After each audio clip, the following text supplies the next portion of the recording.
Aminni ko'rikdan o'tkazishga chaqirtirilgan shifokorlarning bari uni komadan uyg'onmasligini, hayotining qolgan qismini shu ahvolda o'tkazishni bir ovozdan aytishgani sababli xo'jayin Aminni bu shaharning o'zida davolatishga qaror qildi. Amin komaga tushganiga 5 yil bo'ldi. Shu vaqt mobaynida Hayo 18 yoshga to'ldi.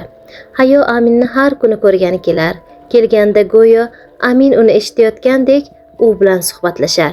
Ba'zida kitob o'qib berardi. Ba'zida Halima unga hamrohlik qilib turardi. Hatto xo'jayin ham bir necha marotaba qiziga hamrohlik qildi. Kunlarning birida Hayo Aminni yolg'iz o'zi ko'rgani ketgan payt qasrda xo'jayin bilan Halimaning o'rtasida suhbat kechdi. Xo'jayin trubkasini tutatib, "Hayo mana shunday holatda qolaveradimi?" dedi. "Xojam, bunga qarshilik qila olmaymiz. Xonimni janob Aminga qanchalar bog'lanib qolganini o'zingiz ko'rib turibsiz-ku. Qizim vaqtining katta qismini shifoxonada o'tkaza turib, a'lo baholarga o'qiyotganidan rosa hayratdaman. Xojam, xonimdan xavotir olayotganingizni tushunaman, lekin ayni damda vaziyatga aralashishimiz to'g'ri emas deb o'ylayman." Xo'jayin tamakining tutunidan bulut hosil qildi. "Bu holat uzoqqa cho'zilmaydi." Halima xavotirlanib so'radi. "Nima demoqchisiz, xojam?" "Bir necha haftadan keyin Hayo maktabini bitiradi. O'sha zahoti uni xorijga o'qishga yuboraman. Shu bilan u shahar bilan bog'lanib turgan barcha narsani unutadi. Men ham bu yerdagi ayrim ishlarimni hal qilib olganimdan keyin ortidan yetib olaman." "Xorijga ko'chib ketmoqchimisiz, xojam?" "Bu joyda qolishga toqatim qolmadi. Ishlarimni o'sha yerdan idora qilaveraman. Hayoni bu bo'g'iq muhitdan uzoqroq tarbiya qilaman." "Janob Amin nima bo'ladi?" Xo'jayin trubkasiga tamaki soldi. "Xavotir olma. Ketganimizdan keyin ham kasalxona sarf xarajatlarini to'lashda davom etaman." Halima boshini quyi solib, "Xojam, bitta savol bersam bo'ladimi?" Xo'jayin trubkasini alanglatdi. "Nima gap, Halima? So'ra." "O'zi nega bu mahallaga ko'chib keldik?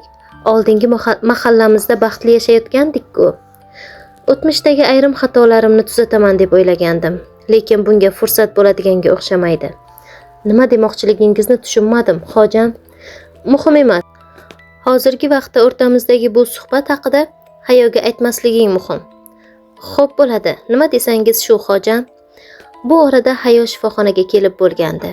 Yana ham aniqroq aytganda, Amin yotgan xonaning eshigini tabassum bilan taqillayotgandi.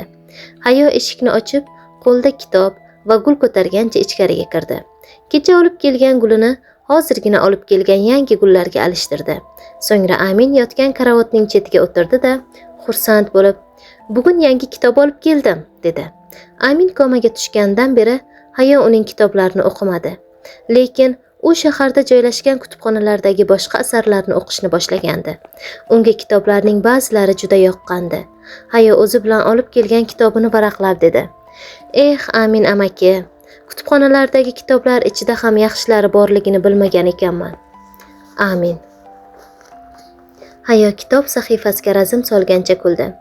"Ha, tabiiyki ularning hech birini sizning kitoblaringizga teng kela olmaydi albatta." "Amin." Hayoning yuzi tabassumdan mahzunlikka o'zgarib, qo'ldagi kitobning keyingi sahifasiga nazar tashladi. "Lekin men o'zingizga kelmaguningizcha ularning birortasini ham o'qimayman deb qasam ichganman. Xavotir olmang. Yerto'la eshigini yaxshilab yopib, uyingizga soqchilar tayinlab qo'yganman. Ular to qaytguningizga qadar u yerni qo'riqlab turadi." "Amin." Yana jim. Hayo jilmaygancha qo'lidagi kitobni yopdi. "Bu kitobni kutubxonadan oldim-u, shu yerga keldim. Sarlavhasi o'ziga jalb qildi. O'zi ham qiziqarli deb umid qilaman." Yarim soatlik ovoz chiqarib qilingan mutolaadan keyin Hayo o'qishni to'xtatib, kitobni yopdi va uni o'girib sarlavhasiga qaradi. Muallif bunaqa gaplarni yozishga jur'atni qaydan olgan ekan? Bu bekorchi safsataga o'z ismini qo'yishga uyalmaydimi? Ko'zi yumuq yotgan Amin tilga kirdi. "Men senga yomon kitob bo'lmaydi demaganmidim?" Hayo Aminning sasini eshitgan zahoti qo'ldagi kitobni uloqtirib yubordi. So'ngra Aminni qattiq silkitib, yig'lagancha hayqirdi. "Amin amaki, tushimmi yo o'ngimmi?" Amin jilmaygancha ko'zini asta ochib, "Sekinroq, meni silkitishni bas qil", dedi. Hayo tezda qo'lini tortib og'zini berkitdi va titrab yig'lagan holda hayajonlandi. Tush ko'rmayapman-a? Bular o'ngimda bo'lyaptimi? dedi. Amin iljaydi. Menimcha yo'q. Hayo Aminga otilib uni qattiq bag'riga bosdi va o'ksinib yig'lay boshladi. Amin tabassum qilgancha Hayoning yelkasiga kafti bilan asta urib so'radi. Katta qiz bo'lib ketibsan. Qancha vaqt hushimda bo'lmadim. Hayo Aminni quchoqlashda davom etgan holda yosh bolalarcha yig'lardi. Juda ko'p, ahmoq. Amin xoxolab kuldi. Unday bo'lsa uzr so'rayman. Hayo Aminning bo'ynini qo'yib yubordi va ko'rgan eshitganlariga ishonmayotgandek xavotir bilan dedi. Qimirlamang, joyingizda qoling. Hozir shifokorni chaqirib kelaman. Amin xonadan yugurib chiqayotgan Hayoni kuzatgancha dedi. Xavotirlanma, hech qayerga ketib qolmayman. Ba'zi shoshilinch ko'riklardan keyin Aminga mas'ul shifokor Hayoga Janob Amin to'liq sog'ayibdi. Unda insultdan hech qanday asar qolmabdi.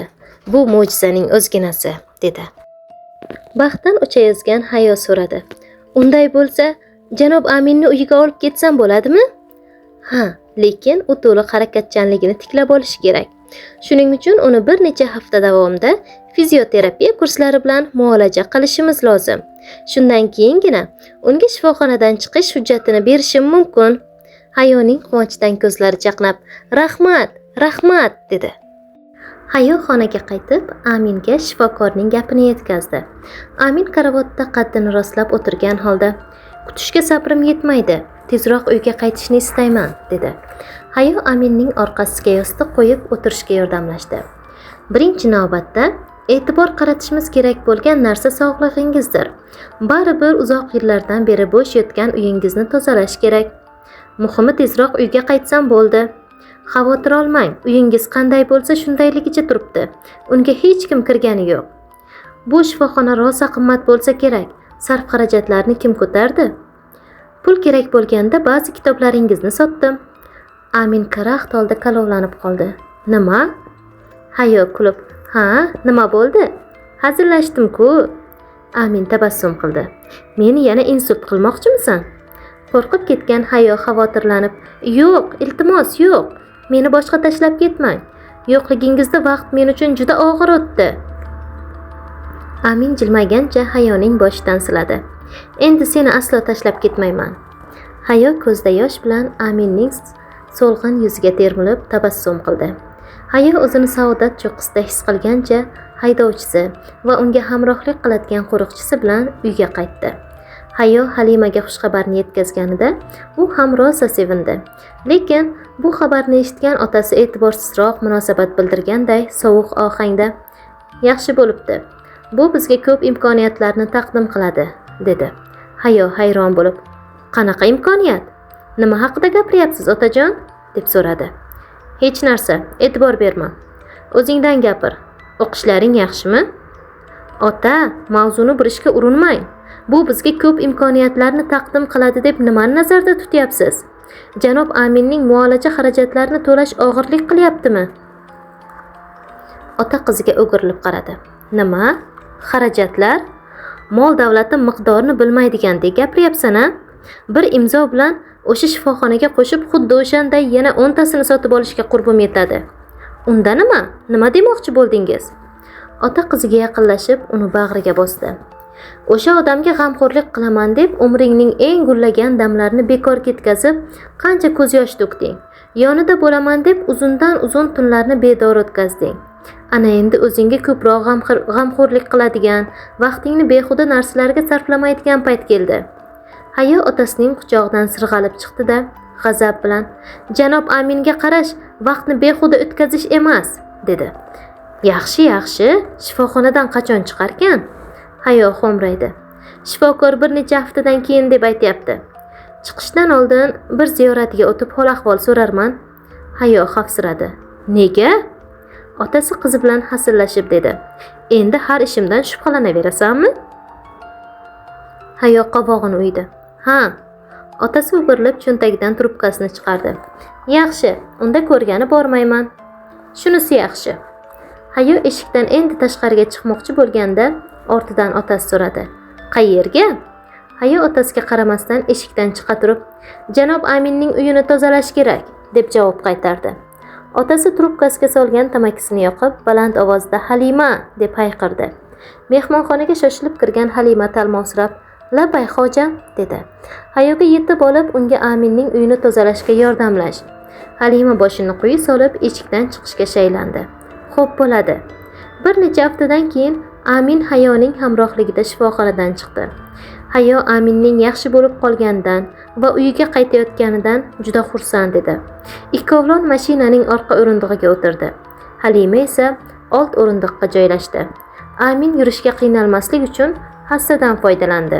Chunki shifokor Aminga to bemalol harakatlana oladigan bo'lguniga qadar undan foydalanishni maslahat bergandi. Baxtdan ichiga sig'mayotgan Hayo, "Qaytayotganingizdan juda ham xursandman", dedi. Amin esa tabassum qilgancha jim ketaverardi. Hayoning yuzidan tabassum arimagan holda Aminning yelkasiga boshini suyab ketdi. Bir necha daqiqalik sukutdan keyin Hayo qarshisidagi o'rindiqning ort tomoniga tikilgancha gap boshladi. "O'shanda yoningizda kitob bor edi." Amin Hayoning yelkasiga suyalgan boshiga qaradi. "Nima?" "Yerto'lada sizni hushsiz topganimda yoningizda Soya nomli kitob turgandi. Hushingizni yo'qotishdan oldin o'sha kitobni o'qiganmidingiz?" Amin chuqur xo'rsinib, "Buni uyga borgandan keyin gaplashaylik", dedi. Hayo "Xo'p", deganday jilmayib qo'ydi. Mashina Aminning uyiga yetib keldi. Hayo mashinadan tushib, Aminga ham tushishga yordamlashdi. Amin hassasiga suyangan ko'yi oldinga yura boshladi. Qolganlar esa ortidan uni kuzatib turishdi. Amin to'xtab, ancha vaqtdan beri ko'rmagan qadrdon uyiga diqqat bilan razm solib turdi. Aminning xayolchanligi Hayoning "Ichkariga kirmaymizmi?" degan savoli buzdi. Amin ko'zini qadrdon uydan uzmagan holda tana ruhi istiqomat qiladigan makondan uzoqlashganini his qilib, sog'inchdan ingrab oq tortadi, dedi. Hayo yelkasi bilan Aminni suyab uni eshik sari yetakladi. "Qani ketdik unda. Ruhingiz o'zingizga kelsin." Haydovchining yonida turgan Halima Hayodan so'radi. "Xonim, yordam kerak bo'ladimi?" Hayo unga o'kirilib qaragancha javob qaytardi. "Yo'q, Halima, uyga qaytishing mumkin. Otamga biroz kech qolishimni aytib qo'yarsan?" "Xo'p bo'ladi." Hayo Aminni suyab yetaklagancha ikkovlon birgalikda ichkariga kirishdi. Mehmonxonaning markaziga yetishganda Hayo Amindan so'radi. "Xonangizga olib boraymi?" Amin qo'lini Hayoning yelkasidan olib, hassasiga suyangancha divan sari yurdi. "Yo'q, yotish jonimga tegdi." Hayo xavotirlandi. "Hech bo'lmaganda bugun dam olsangiz bo'lardi." Amin divanga o'tirdi. "Yetarlicha dam oldim." "Shifokor sizga qandaydir dori yozib berdimi?" Amin yon atrofga alangladi. "Ko'zoynagim qayerda?" Hayo bir qutidan ko'zoynakni chiqarib Aminga uzatdi. "Savolimga javob bermadingiz." Amin ko'zoynagini taqqancha, "Yozib berganda ham baribir ichmasdim." Hayo qovog'ini solib so'radi. "Nega? Sog'lig'ingizdan xavotir olmaysizmi?" Amin Hayoga ishora qildi. "Yerto'laga borganda ko'tarib kela olganingcha kitob olib kel." "Hozir mutolaa qilishni istamayman." Amin kulgancha yo'taldi. "Men istayman." "Nega unda o'zingiz bormayapsiz?" Amin hassasiga suyangan holda o'rnidan turishga urindi. "Yaxshi." Hayo Aminni joyiga o'tqazdi. "Yo'q, o'zim olib kelaman." "Kalitlarim senda-ya?" Hayo cho'ntagidan bir uyum kalitlar shodasini chiqardi. "Shunday. Kasalxonaga tushib qolganingizda yerto'lani berkitish uchun ularni cho'ntagingizdan olgandim. Yerto'lani berkitganimdan keyin kalitlarni o'zimda saqladim." "Yo'qligimda hech narsa o'qimadingmi?"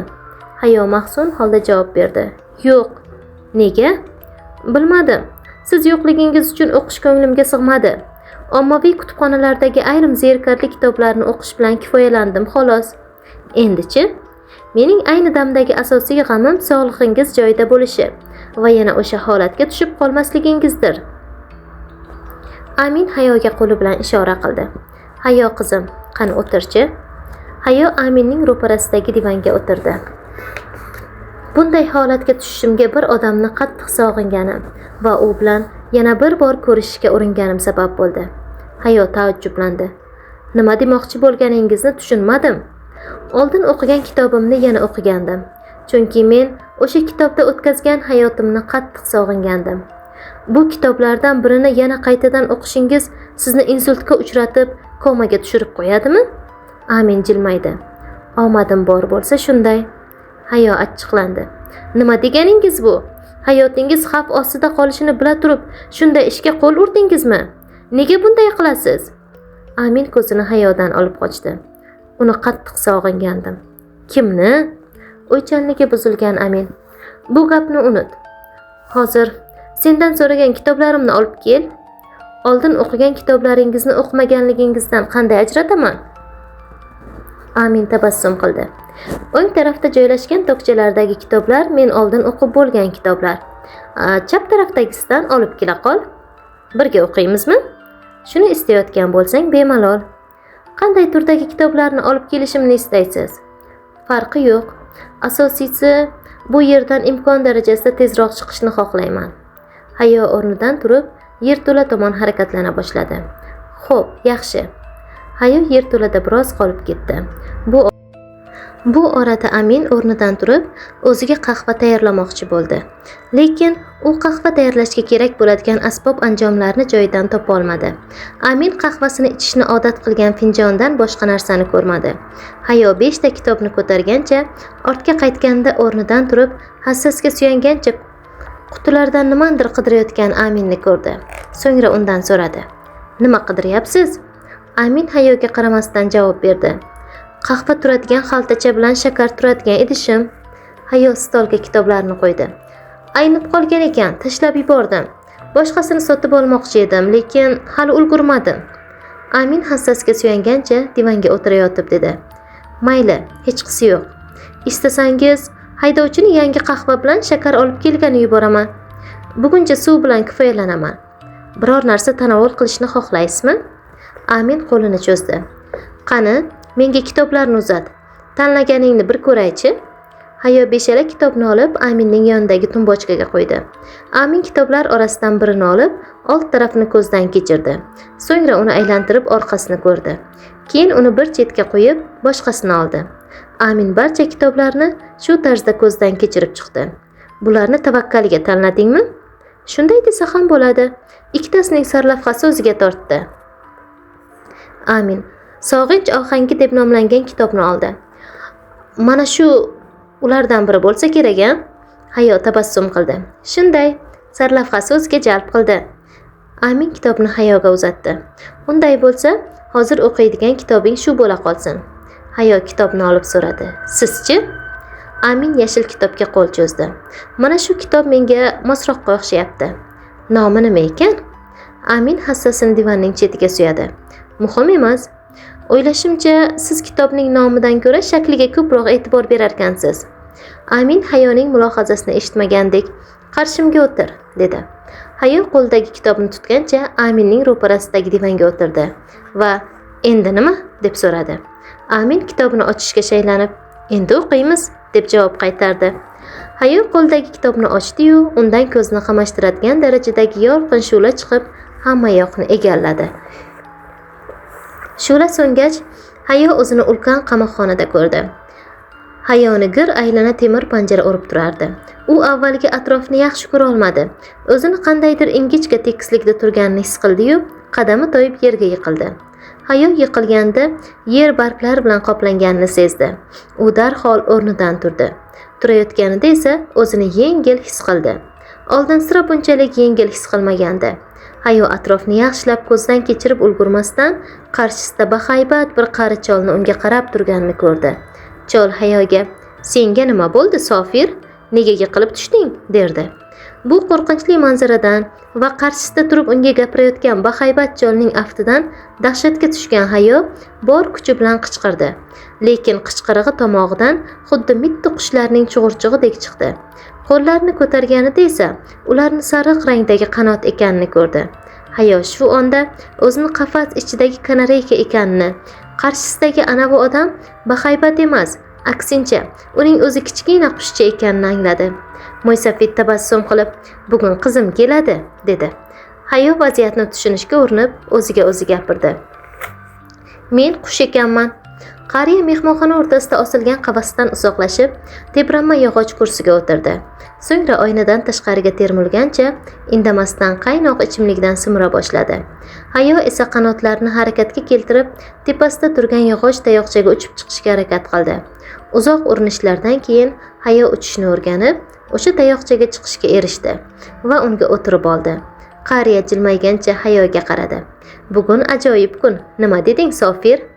Hayo qariyaga baland ovozda gapira boshladi. "Gapirsam meni tushuna olasizmi?" Qariya Hayoga tabassum qildi. "Sayrashing yolg'izligimning yagona yupanchidir." Hayo baland ovozda: "Sayrayotganim yo'q. Siz bilan gaplashishga urinyapman." Telefon jiringladi. Qariya o'rnidan turib go'shakni ko'tardi va biroz gaplashdi. Shu asnoda qariyaning yuz ifodasi o'zgardi va go'shakni joyiga qo'ydi. Kursiga qaytib mahzun holda o'tirdi. So'ng sukut saqlagancha shippakka termilib qoldi. Qariyaning ahvolini ko'rgan Hayo sayroq qissasida undan so'radi: "Sizga nima bo'ldi?" Qariya boshini ko'tarib Hayoga qaradi va hazin ovozda: "Yo'q, Sofir, qizim bugun kela olmas ekan." Hayo yanada balandroq sayradi. "Uni deb sira xafa bo'lmang, chunki u bunga arzimaydi." Qariya yonog'ini yelkasiga qo'yib mungli ovozda dedi: "Menga nega bunday muomala qilayotganini bilmayman. Ehtimol kichkinaligida sal qattiqqo'llik qilgandirman, lekin unga yaxshi bo'lsin deb shunday qilardim. Mana endi ulg'ayib mohir shifokor bo'lib yetishdi. Men undan hech bo'lmaganda oyda bir marta o'zini va nevaralarimni ko'rishdan boshqa narsani so'ramayman. Balki shunday munosabatga loyiqdirman." Hayo ma'yus holda dedi: "Siz bunday muomalaga loyiqmassiz. Qizingiz ahmoq ekan. Uni qanchalar yaxshi ko'rishingizni bilmayapti." Qariya tebranma kursida turib, qafas oldiga keldi. So'ngra tabassum qilib, kaftini qafas atrofiga qo'ydi. "Men bilan suhbatlashadigan yagona kimsa sensan, Sofir. Ehtimol qafasda tutqun bo'lganing tufayligina shunday qilarsan." Hayo sayradi. "Qizingiz uni naqadar qattiq yaxshi ko'rishingizni bilganda, sizni bir kun ham yolg'iz qoldirmagan bo'lardi." Qariya qafas eshikka qaradi. "Hech kimni men bilan qolishga majburlamayman." Qariya qafasni ochib bo'yanazar tashlayotgan deraza tomon bordi. Keyin oynani ochdi. "Sofir, tutqunlikdan chiqishing mumkin. Men bilan qolishga majbur emassan." Qariya shundan keyin g'amgin holda kursiga o'tirib, ko'zlaridan yonoqlariga to'kilgan yosh tomchilarini artdi. Hayo qafasdan tashqariga uchib chiqdi, lekin u derazadan chiqmadi. Aksincha, qariyaning boshiga qo'nib, tumshug'i bilan uning sochlarini tutgancha sayradi. "Sizdek xushmuomala odamni kim ham tark etishni istardi?" Qariya tabassum qilib kaftini boshining tepasiga ko'tardi. Hayo lip etib unga qo'ndi. Qariya qo'lini tushirdi. "Sofir, sen rostdan ham meni yaxshi ko'rasanmi?" Hayo tumshug'i bilan Mo'ysafidning burnini asta cho'qiy boshladi. Mo'ysafid esa xursandlikdan rosa kulardi. Hayo qariyaning uyida bir necha kun yashadi. Bu vaqt mobaynida Hayo o'zi tushgan muhitga va kundalik hayot tarziga ancha moslashib oldi. Tumshug'i bilan don yeyishni va suv ichishni ham o'rgandi. Qariya tunda Hayoning qafasini nafis yopinchiq bilan berkitar. Har kuni uyg'onishga odatlangan vaqtida tong otishi bilan uni olib tashlardi. Hayo qariyaning hayoti haqida ancha-muncha ma'lumotga ega bo'ldi. Chunki qariya Hayoga doim o'tgan umri, xususan qizi va hali ko'rishga ulgurmagan nevaralari haqida gapirib berardi. Qariyaning gaplariga qaraganda, qizi erga tekkandan beri otasini ko'rgani bir marotaba ham kelmagan. Shuning uchun qariya hali ham nevaralarini ko'rmagan ekan. Qizi esa o'zining bu harakatini otasi uni tarbiya qilishda qattiqqo'l bo'lgani bilan izohlar ekan. Qariya so'zlagan Hayo o'ziga nisbatan bergan o'sha qattiqqo'llikni hech ko'rmadi. U qalbi siniq, mehribon odamdan boshqasini ko'rmadi. Hayo qariyaning qizi bir marotaba bo'lsa ham otasi ko'rgani kelishini ich-ichdan umid qilardi. Chunki qariya doimo qizi haqida faxrlanib gapirar, uning yoshlikka bog'liq voqealar, yaxshi va yomon ko'radigan narsalar haqida so'zlab berardi. Kunlarning birida peshin payti telefon jiringlab qoldi. Qariya go'shakni ko'tardi. Bir necha soniyadan keyin uning yuz ifodasi o'zgarib, ko'zlari chaqnab ketdi. Go'shakni qo'yishi bilan shodlikdan uchayozgan qariya Hayoning oldiga yugurib keldi. Hayo oldin uni sira bunaqa holatda ko'rmagandi. Qariya qafasni yengil silkitgancha hayajonlanib, bugun kelarkan" dedi. Xushxabarni eshitgan Hayoni saodat egallab, sayragancha o'zi turgan yog'och tayoqchada rosa sakray boshladi. Buni ko'rgan Mo'ysafid dedi: "Sofir, bilaman, sen ham mendek xursand bo'lib ketding. Uyni tozalab, qizim yoqtiradigan idish-tovoqlarni tayyorlab qo'yishim kerak." Hayo qariya uchun xursand bo'lgandan sayrashda davom etdi. Qariya kulgancha qafas eshigini ochdi. "Uy ichida ko'ngling tusaguncha uchishing mumkin. Faqat patlaring bilan uyni irkit qilib yubormasang bo'ldi." Mo'ysafid kunning qolgan qismini uyni tozalash va tartiblash bilan o'tkazdi. Shuningdek, qizi yoshligidan yaxshi ko'radigan qizil jelatinli shirinlik tayyorlab, uni muzlatgichga qo'ydi. Shundan keyin eshik taqillashini kutib, termulib o'tirdi. Hayo qariyaning boshiga qo'nib, sochini o'ynay boshladi. Eshikka termulib o'tirgan qariya unga: "Diqqatimni bo'lma, Sofir, Surayyo eshikni taqillatganida eshitmay qolsam, ortiga qaytib ketmasin tag'in." Hayo qariyaning shavqini ko'rib rosa xursand bo'ldi va sochini o'ynashdan to'xtab, shodon holda uni kuzatib o'tirdi. Qariyaning jimligi uzoqqa cho'zilmadi. Birozdan keyin eshikka termilgancha gap boshladi: "Bugun birinchi marotaba nevaralarimni ko'raman. Ularga yoqarmikinman?" Hayo sayragancha javob qaytardi: "Albatta yoqasiz." Qariya eshikdan ko'z uzmasdan mahzunlik bilan dedi: "To'g'ri aytasan. Ularga yoqmasam kerak." Hayo balandroq sayradi: "Og'zimdan chiqmagan gapimni aytdi demang." Eshik taqilladi. Qariya darhol o'rnidan turib eshik tomon shoshildi. Hayo qariyaning boshidan tushib, qafasning oldiga uchib bordi. Keyin tepasiga qo'nib, ota-bolaning uchrashuvini intiqlik bilan kuta boshladi. Qariya jilmayib eshikni ochdi. Qop-qora, tor ko'ylak kiygan, sochiga qurigan binafsha gul qadalgan ayol xo'mraygancha ichkariga kirdi-da, otasini butkul nazarga ilmasdan uy o'rtasiga yurib bordi. Qariya eshikdan tashqariga tabassum bilan qarab so'radi: "Nevaralarim qani, Surayyo?" Surayyo otasining tepranma kursisiga o'tirib oyog'ini chalishtirdi. "Bu yerda ko'p qola olmayman. Bolalarimning bu yerga kelishiga sabab yo'q." Qariya mahzun holda eshikni yopdi. "Lekin men ularni ko'rmoqchi edim. Menga ozroq pul kerak." Qariya barmoqlarini ishqalagancha qizi tomon yurdi. "Qancha kerak?" Surayyo o'tirgan joyida oyog'ini likillatgan holda nazarini otasidan olib qochishga urinib, derazadan tashqariga qaradi. 5000. Yaxshi. Aytgan pulingni ertaga hisob raqamingga o'tkazishga harakat qilaman. Ammo hozir biroz suhbatlashaylik. Seni juda sog'inganman." Qariya kayfiyatini ko'tarishga urinib, oshxona tomon yurdi. "Sen yoqtiradigan qizil jelatinli shirinlikni tayyorlab qo'yganman." Qariya sovutgichni ochdi. Bir qo'lda shirinlikni olib, ikkinchi qo'li bilan sovutgich eshigini yopdi. Sovutgich eshigini yopar ekan, qulog'iga chiqish eshigining yopilgan tovushi eshitildi. Qariya darhol ortiga o'girilib, mehmonxona tomon shoshildi. Qariya mehmonxonaga kirganida uni bo'sh ekanini ko'rib, qizning allaqachon ketib bo'lganini tushundi. Bechora qariya qo'lida shirinlikni tutgancha karaxt ahvolda joyida qotib qoldi. Bo'lgan voqeadan rosa bezovta bo'lgan Hayo qariyaning oldiga uchib kelib, uning boshiga qo'ngancha sayray boshladi. "Xafa bo'lmang, u yaxshi ko'rishingizga arzimaydi." Qariya indamasdan yog'och kursiga o'tirdi. Qo'ldagi shirinlikni esa yoniga qo'ydi. Boshini derazaga qaratib tashqarini jim kuzatdi. Hayo sayragancha qariyaning qarshisida qanot qoqib, uni ma'yuslikdan chiqarishga harakat qilardi. Lekin urinishlari samara bermagach, qafasiga qaytib, yog'och tayoqchasida uni g'amgin kuzatib o'tirdi. Qariya shu holatda kechgacha harakatsiz o'tiraverdi. Soat kechki 6 dan o'tdi. Odatda qariya bu vaqtda kechki ovqatini tayyorlardi. Hayo bu holatni xavotirlanib qafasdan chiqdi va qariyaning qarshisiga uchib kelib sayray boshladi. "Bo'ldi endi, o'tgan ishni unuting. Turing, kechki ovqatingizni tayyorlang." Qariya Hayoga javob qaytarmadi.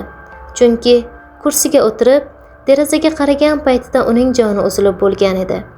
Hayo qariyaning o'lganini burniga yaqin kelib, nafas olmayotganini his qilganda anglab yetdi.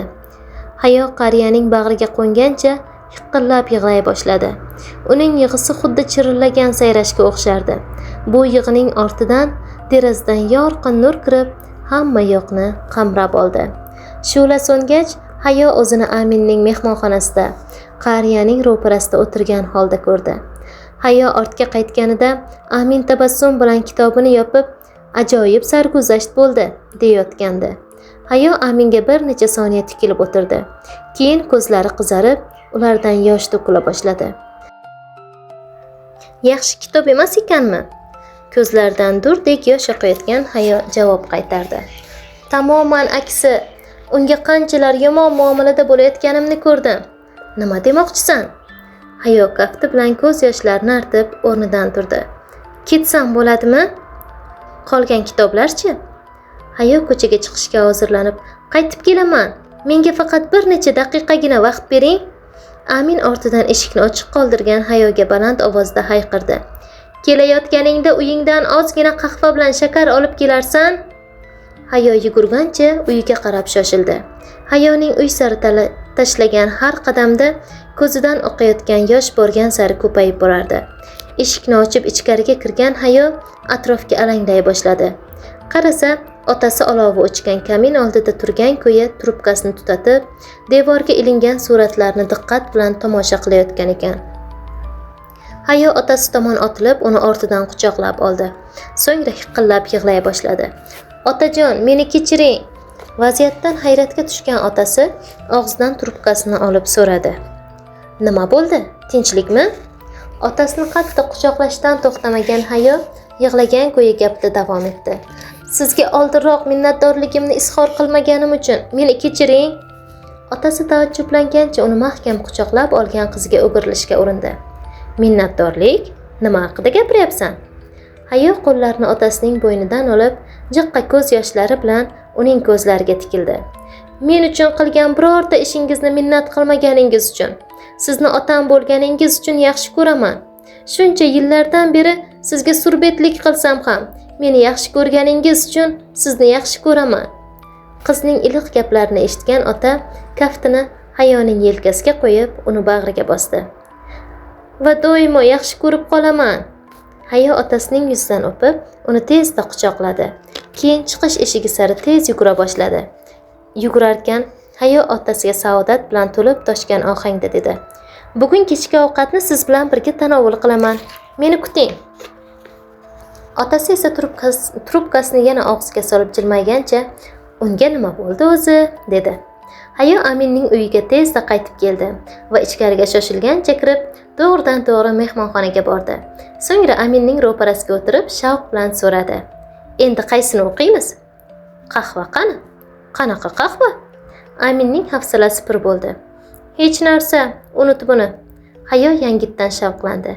Endi qaysini o'qiymiz? Sen o'qigan kitobni men ham o'qib ko'rdim. Qaysi kitob? Amin Hayoning tashqariga chiqib kelmasdan oldin o'qigan kitobini ko'tarib, mana buni, Sog'inch ohangi. Hayo kitobga ma'yus boqdi. Ha, qayg'uli kitob ekan. Siz ham men kabi qush bo'lib, o'sha bechora mo'ysafidga nima bo'lganini ko'rgansiz, shundaymi? Yo'q, men qush bo'lmadim.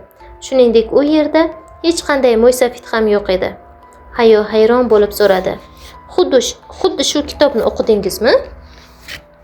Ha, lekin bu biz ayni o'sha voqealarni boshdan o'tkazamiz degani emas. Faqat biz his qiladigan tuyg'ular bir xil bo'ladi. Senga bu haqida oldin ham aytgandim. Unutdingmi? Hayo qiziqib so'radi. Unda sizning qissangiz qanday bo'ldi? Amin tabassum qildi. Ba'zi shaxslarga nisbatan aloqalarimni qayta ko'rib chiqishga meni undagan qissa bo'ldi. Menda ham xuddi shunday bo'ldi. Munosabatingiz o'zgargan shaxs kim edi? Hayotimdan chiqqaniga uzoq vaqt bo'lgan bir shaxs. Undan qattiq jahlim chiqqan edi. Lekin endi uni kechirib yubordim. Kimligini bilsam bo'ladimi? Amin ma'yus jilmaydi. O'g'lingiz? Oila qurganingizni, farzandlaringiz borligini bilmas ekanman. Amin chuqur xo'rsinib qo'ydi. Farzandlar emas, yagona o'g'lim. U hozir qayerda? Ziyoratingizga kelganiga sira ko'rmaganman. Onasi qayerda? Amin qo'lini cho'zib, qolgan kitoblardan birini oldi. O'qilgan kitoblar haqida suhbatlashish taqiqlangan. Buni ham unutgansan shekilli. Hayo ayyorona irshaydi. Suhbat kitoblar to'g'risida emas, siz haqingizda bo'lyapti. Ikkisi haqida ham gaplashishni istamayman. Xo'p, yaxshi, xohishingiz. Xiraligim uchun uzr so'rayman. Amin cho'qqilar nomli kitobni Hayoga uzatdi. Qolgan kitoblarni tugatishimizdan avval men o'qigan kitobimni mutolaa qilishing adolatdan bo'ladi. Hayo o'rnidan turib kitobni oldi-da, uning nomiga qaradi. Bu kitobdan shodon holda chiqqaningizni eslayman. Amin tabassum qildi. Ha, sen unda nimani ko'rishingni bilmayman, lekin aynan men sezgan hislarni tuyishingga ishonaman. Sizdek xursand bo'lib chiqamanmi? Kitobni ochib, buni o'zing sinab ko'r. Hayo joyiga o'tirib kitobni ochdi. Kitobdan yorqin shu'la chiqib, Hayoni butkul qopladi. Shu'la so'nib o'rnini sochi va butun tanasini silkitgan kuchli shamol egallagach, Hayo ko'zini ochdi. U o'zini baland tog'ning cho'qqisida turganini ko'rib, chuqur nafas ola boshladi. So'ngra o'zi turgan cho'qqining labidan ortga bir necha qadam chekinmoqchi bo'ldi-yu, lekin oyog'i toyib pastga qulay boshladi. Hayo avvaliga rosa qichqirdi, lekin yerga yuztuban yiqilayotganda qo'lini harakatga keltirgan edi-ki, tepaga ko'tarilib havoda ucha boshladi. Qo'rquvdan rangi oqarib ketgan Hayo yuksakka ko'tarilarkan, boyagi cho'qqi pastda qolib, borgan sari kichrayib, har tarafdan oppoq paxta kabi muzdek bulutlar uni qamrab olayotganini ko'rdi. Hayoning yuqoriga ko'tarilish tezligi pasayib, osmonda bulutlar orasida to'xtadi. Hayo yo'nalishini to'g'rilab, oldingi parvoz qila boshladi. Lekin sekin-sekin parvozni yaxshilab, o'zini yanada yaxshiroq boshqargandan keyin yana yerga qarab uchdi. Hayo jarlikka yaqinlashganda ulkan daryoni ko'rdi. Daryo suvi yam-yashil tog'larning bag'ridan otilib chiqayotgan ulkan sharsharadan oqib kelardi. Uning suvi juda ham tiniq bo'lib, ko'kish rangda edi. Ikki qirg'og'i bo'ylab ko'z yetadigan joygacha yam-yashil daraxtlar yastanib yotardi. Atrofga turli rangdagi qushlar chug'ur-chug'ur qilib sayrardi. Ularning bir qismi osmondan uchib yurgan bo'lsa, boshqa bir qismi haligi daraxtlarning shoxlarida o'tirardi. Bir gap bilan aytganda, Hayo go'yo jannatga tushib qolgandek edi. Kutilmaganda daryoga yaqinlashib, uning chuchuk suvga sho'ng'ishga bo'lgan kuchli istak uyg'ondi. Hayo bu ishni qildi ham. Lekin bundan ham ajablanarlisi, suvga sho'ng'igandan keyin Hayo suv ostida xuddi uni o'rab turgan rang-barang baliqlardek bemalol nafas olayotgandi. Hayo qalbidan saodat qaynab chiqayotganini his qildi. So'ngra suvdan chiqib, yana osmon sari yuksalgancha o'ziga o'zi anchadan beri oyga chiqqim kelayotgandi. Qani ko'ramiz, bu ajoyib ro'yoning qamrovi qanaqa darajada ekan dedi. Hayo bulutlar bilan qoplangan ko'm-ko'k osmonga to'xtovsiz ko'tarilaverdi. Hatto ufqda yulduzlarga to'la qop-qora fazoni ko'rdi. Bir necha soniya tin olib, keng fazoga diqqat bilan razm solib turdi. So'ngra yana yuksalishda davom etib, osmonning yupqa pardasini yorib o'tdi. Dum-dumaloq, ulkan to'lin oy esa ko'z o'ngida turardi. Yana Hayo kutgan narsa ro'y berdi. U xuddi daryo tubida nafas olgandek fazoda ham bemalol nafas olayotgandi. 10 daqiqacha davom etgan parvozdan keyin Hayo oy yuzasiga yaqinlashib, ohista qadam qo'ydi. So'ngra tiriklik alomatlaridan butunlay xoli bo'lgan oyning sathi bo'ylab sayr qila boshladi. Hayoning atrofida tosh va oq qumlardan boshqa hech narsa yo'q edi. Hayo hayron bo'lib, o'ziga o'zi gapirdi. Biz uzoqdan ko'radigan go'zalliging qayerga ketdi? Hayo oy bo'ylab kezarkan, bu yer rang-baranglikdan tamoman xoli edi. Atrofidagi narsalar faqat oq-qora rangdan iborat edi. Hayo o'zini go'yo eski filmga tushib qolgandek his qilardi. Ammo bu rangsizlik Hayo o'ziga yaqin joyda yotgan rangli bir narsani ko'rib qolganda o'zgardi. Hayo o'sha narsa sari yengil uchish aralash tez-tez qadamlar bilan yaqinlashdi. Kelib qarasa, oy yorug'idan binafsha o'sib chiqqan ekan. Hayo binafshaga termilgancha o'ziga o'zi dedi: "Yana shu gulmi? Uning doimiy paydo bo'lish siri nimada ekan?"